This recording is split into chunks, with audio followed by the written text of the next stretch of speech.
Olá, hoje eu quero falar sobre esse livro aqui, é o sexto volume de Em Busca do Tempo Perdido, do Marcel Proust, é o penúltimo volume, o último, O Tempo Redescoberto, eu já comprei também, e aí falta bem pouquinho, né, dos 7 volumes. Esse livro aqui eu comecei a lê-lo no dia 8 e terminei dia 19. Então, agora de abril, eu li super rápido. Eu acho que foi o livro dele que eu li mais rápido, por vários motivos, assim, que eu vou explicar. Um dos motivos é que esse aqui é um dos menores, tá? Um dos menores, a maioria dos livros dele que eu li tem em torno de 500 páginas. Esse aqui ele tem 324 páginas só, então ele é bem menor mesmo. Esse livro aqui é da coleção da Folha de São Paulo.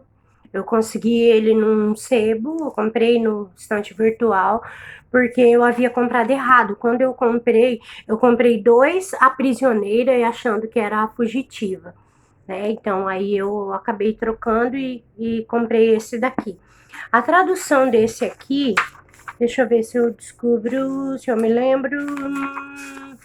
Não tá muito fácil aqui, mas a tradução não é. Tem umas versões, uns volumes que são tradução do Mário Quintana, mas esse aqui não é não. É, bom, esse livro aqui, ele foi publicado em 1925, foi póstumamente, né, toda essa obra Em Busca do Tempo Perdido, o Proust levou muitos anos, acho que 27 anos, se eu não me engano, para escrever toda ela. É, então,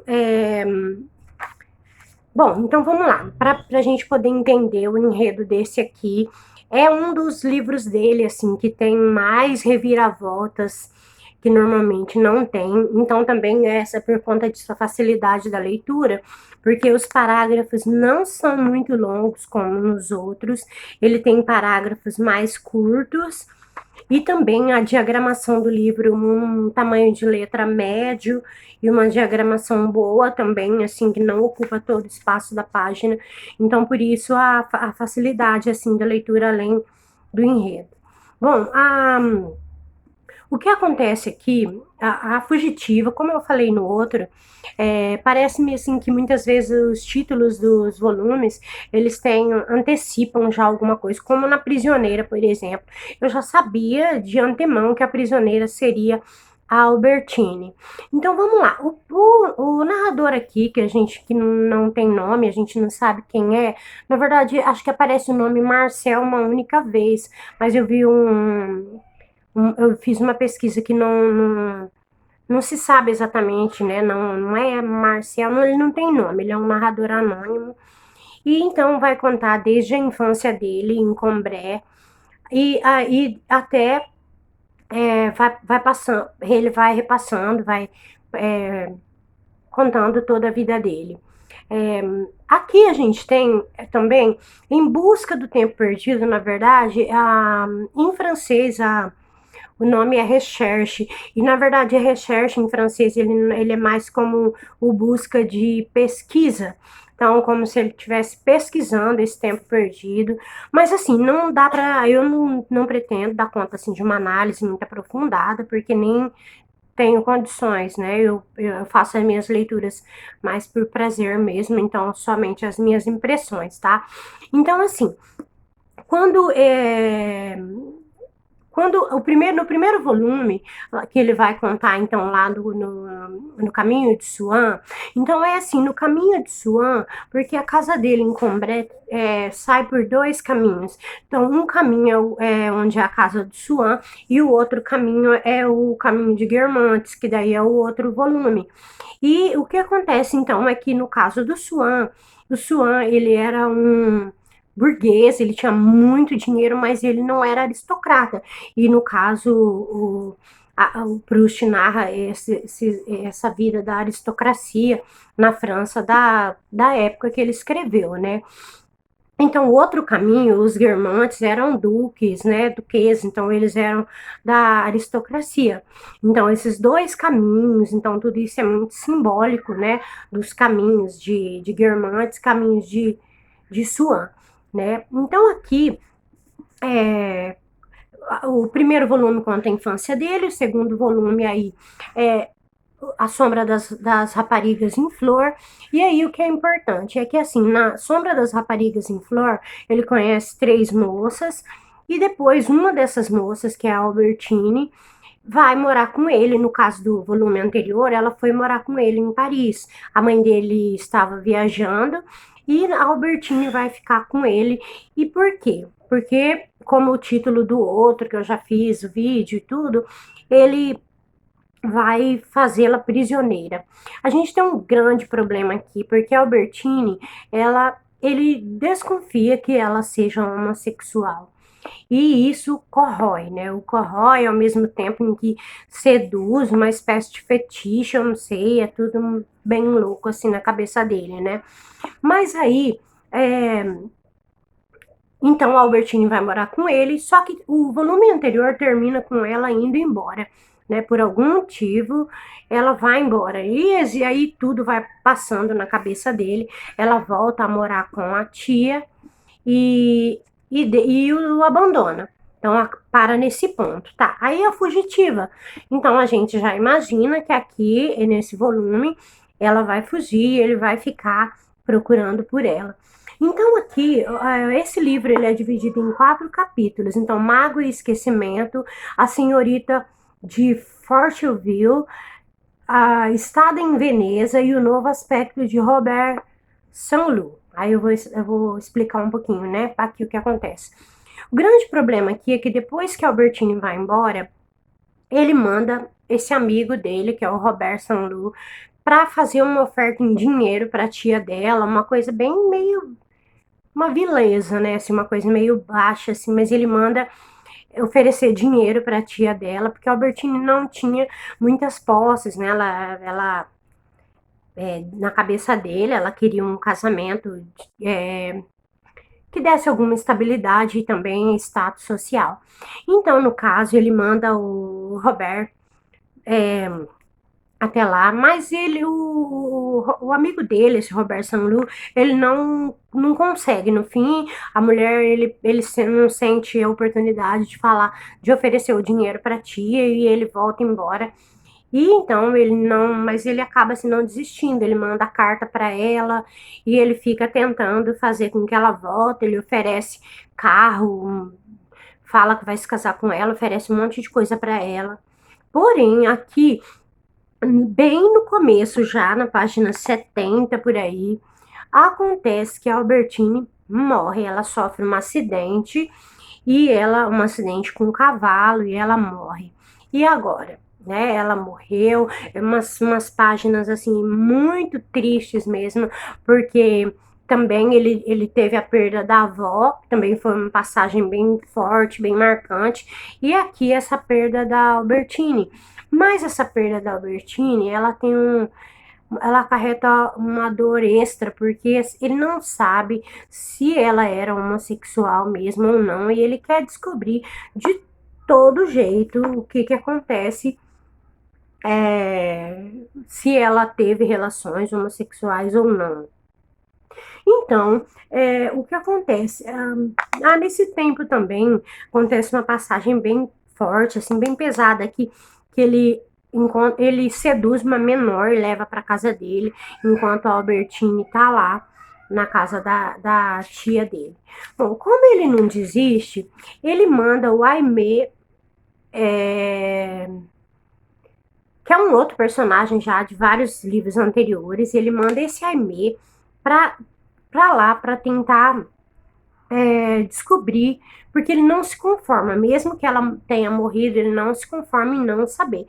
Então ele envia esse Aimé para tentar descobrir se ela é homossexual, se houve alguma coisa ou não.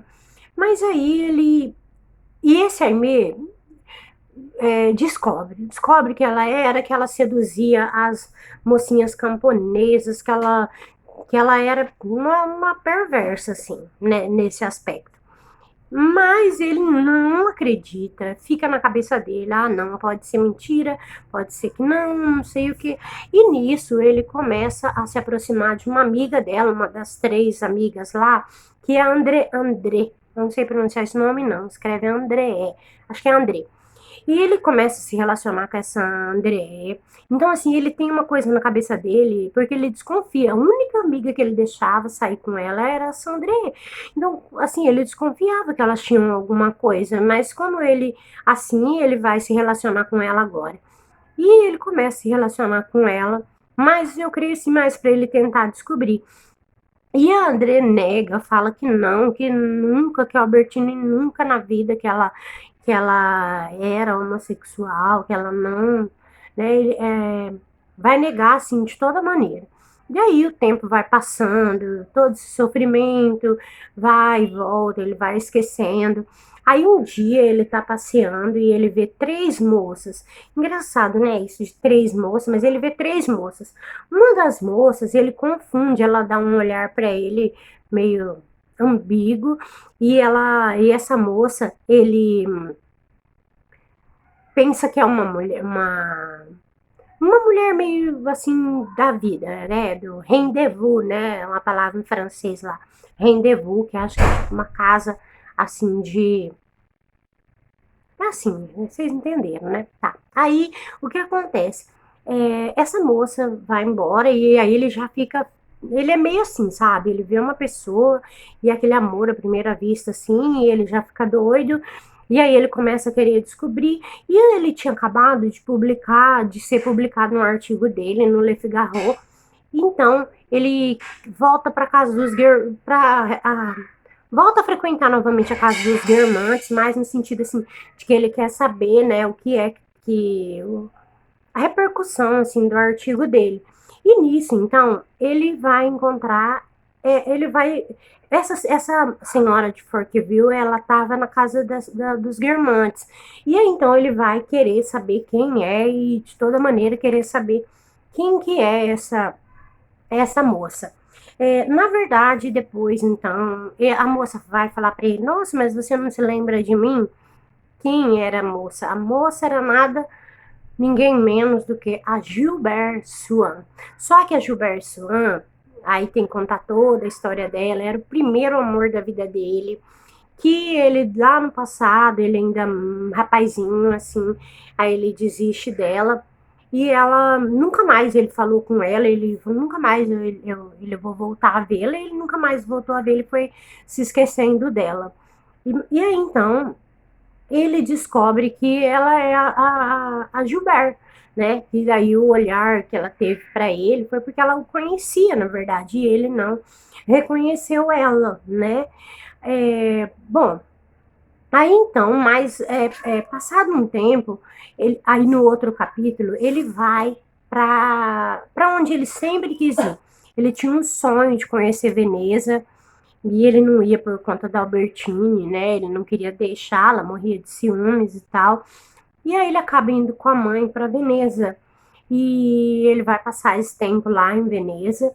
Quando ele tá lá em Veneza, ai, essa parte é muito, assim, mexe muito com a gente. Porque ele recebe um telegrama e no telegrama diz assim: nossa, mas você pensou que eu tava morta? Eu não tô morta, eu tô viva, não sei o que, volto que eu quero falar do casamento. E aí? Né? Chega a dar um gelo assim no coração e tal, e ele vai. Mas depois, passado algumas páginas, e depois ele vai descobrir que esse telegrama não era da Albertine. Ele achou que era da Albertine, não era, era da Gilbert. Olha como que ele iria confundir o nome, né? Gilbert com Albertine. Mas enfim, ele era meio alucinado assim, né? E ele confundiu. E o casamento era o quê? A Gilbert iria se casar, uma grande surpresa, com esse amigo dele, o Sanlu, né? O Robert Sanlu. Então, primeiro amor da vida dele ia se casar com esse grande amigo dele.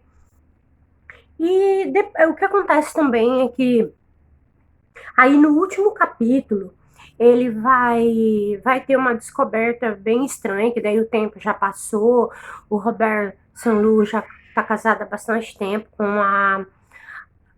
a Joubert, só que depois, né, então eles vão descobrindo aquela coisa de sociedade, de fofoca e tal, que o Robert Saint-Loup, na verdade, é homossexual.